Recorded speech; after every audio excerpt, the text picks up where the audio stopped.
दोस्तों, अयोध्या केवल हिंदुओं की आस्था का केंद्र नहीं है। सिख और जैन धर्म के लिए भी अयोध्या बेहद महत्वपूर्ण है। सरयू के तट पर बसी रामनगरी का सिख और जैन धर्म से भी विशेष संबंध है। यहाँ तक कि बौद्ध धर्म से जुड़ी जातक कथाओं में भी इसका उल्लेख मिलता है। जहाँ तक जैन धर्म और अयोध्या की बात है, तो जैन मान्यता के अनुसार जैन धर्म में 24 तीर्थकर हुए हैं।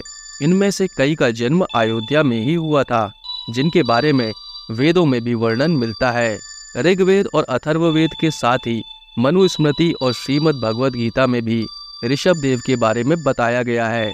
इनके अलावा तीर्थकर आदिनाथ, अभिनंदन नाथ, अजीत नाथ, अनंतनाथ और सुमितनाथ का जन्म भी अयोध्या में हुआ था। इसलिए जैन धर्म को मानने वाले लोग भी बड़ी संख्या में अयोध्या जाते हैं।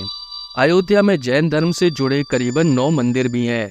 जैन धर्म के जानकार कहते हैं कि भगवान जहाँ जन्म लेते हैं वो शाश्वत भूमि कही जाती है। इसलिए अयोध्या भी जैन धर्म के लिए शाश्वत भूमि है। यहाँ रायगंज में भगवान ऋषभदेव की प्रतिमा स्थापित है, जिसकी ऊंचाई 31 फीट की है। इसे बड़ी मूर्ति भी कहा जाता है। इसके अलावा अयोध्या में श्री दिगंबर जैन मंदिर, अयोध्या जैन मंदिर और अयोध्या श्वेतांबर जैन मंदिर जैन धर्म के लोगों के लिए आस्था का केंद्र है। जैन धर्म के अनुयायी मानते हैं कि रामलला के मंदिर के साथ ही साथ अयोध्या का विकास भी तेजी से हो रहा है। इससे वहां पहुंचना तो आसान होगा ही, और साथ में जैन मंदिरों का भी उत्थान होगा। उत्तर प्रदेश सरकार भी जैन मंदिरों के विकास पर ध्यान दे रही है। सबसे पहले तीर्थकर आदिनाथ की जन्मभूमि पर मौजूद मंदिर परिसर में संग्रहालय बनाने का प्रस्ताव बनाया गया है। इसमें जैन मूर्तियां, तीर्थकरों की दुर्लभ प्रतिमाएं, उनसे जुड़ी हुई साहित्यिक प्रमाण और उनके उपदेशों को रखा जाएगा। सिख धर्म का भी अयोध्या से गहरा नाता है। अयोध्या के गुरुद्वारा नजरबाग और गुरुद्वारा ब्रह्माकुंड में गूंजती गुरुबाणी इसका प्रमाण है। अयोध्या में रहने वाले संत भी यही मानते हैं कि सनातन धर्म और सिख धर्म के संबंध का गहरा नाता भगवान श्री राम से है। गुरुबाणी में बार बार राम के नाम का प्रयोग मिलता है और गुरु ग्रंथ साहिब में कहा गया है कि निर्गुण ब्रह्मा सर्वव्यापक है।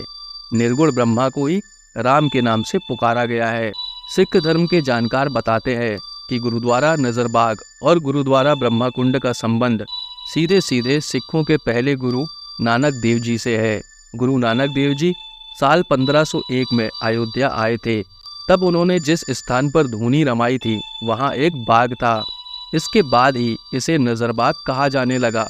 नजरबाग गुरुद्वारे के जत्थेदार और सेवादार भी इसकी पुष्टि करते हैं।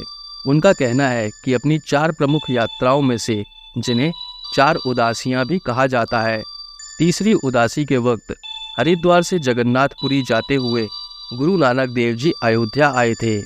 उस दौरान गुरु नानक देव जी सरयू के किनारे ब्रह्मा कुंड भी गए थे। इसी ब्रह्मा कुंड पर बाद में गुरु तेग बहादुर भी आए। ऐसा बताया जाता है कि उन्होंने यहाँ 48 घंटे तपस्या भी की थी। इसी तरह गुरु गोविंद सिंह जी का भी अयोध्या से सीधा नाता है। गुरुद्वारा नजरबाग के सेवादार नवनीत सिंह के अनुसार गुरु गोविंद सिंह जी गुरुपुत्र के रूप में 6 साल की उम्र में अयोध्या आए थे। हनुमानगढ़ी और राम जन्मभूमि में दर्शन करने के साथ ही सरयू तट, गुप्तार घाट और वशिष्ठ कुंड भी गए थे। कहा जाता है कि उन्होंने बंदरों को चने भी खिलाए थे। तब बंदरों ने एक कतार में खड़े होकर चने खाए थे। सिखों के इतिहास की किताब तवारीख गुरु खालसा में गुरु की इस यात्रा का वर्णन मिलता है। इसलिए सिखों के पहले गुरु गुरु नानक देव जी, 9वें गुरु गुरु तेग बहादुर जी और 10वें गुरु गुरु गोविंद सिंह जी, इनकी यात्राओं से ये स्पष्ट होता है कि अयोध्या और राम के प्रति उनकी गहरी आस्था थी। तो दोस्तों, ये थी वीडियो अयोध्या के जैन और सिख धर्म से जुड़ाव की। वीडियो पसंद आई हो तो कमेंट ज़रूर कीजिएगा और चैनल को सब्सक्राइब, वीडियो को लाइक और शेयर ज़रूर करिए। मिलते हैं अगली वीडियो में। तब तक अपना और अपनों का ख्याल रखिए।